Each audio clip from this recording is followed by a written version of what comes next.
మీరు లేకపోతే తెలుగుదేశం పార్టీ లేదు.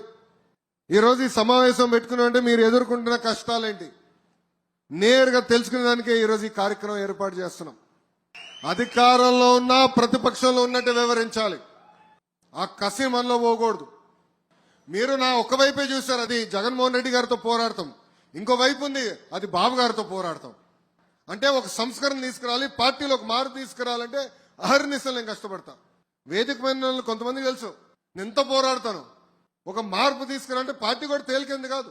సీనియర్లు ఉంటారు, వాళ్ళని గౌరవించాలి, విధి విధానాలు పాటించాలి, ఒక క్రమశిక్షణతో మనం ముందరికెళ్ళాలి. కొన్ని నిర్ణయాలు అయితే నాకు సంవత్సరం పట్టింది, కొన్ని అయితే 2 సంవత్సరాలు పట్టింది. కానీ నమ్ముకున్న సిద్ధాంతం కోసం నేను పోరాడా. నేను ఏనాడు వదిలిపెట్టలా. కానీ చంద్రబాబు నాయుడు గారి నిర్ణయం తీసుకున్న తర్వాత తల వంచి నేను అమలు చేస్తా. ఎందుకంటే సిద్ధాంతం ఒకటే, పార్టీ ఫస్ట్, కార్యకర్తలు ఫస్ట్. అప్పుడే మనందరం కలిసికట్టుగా ముందరగలం.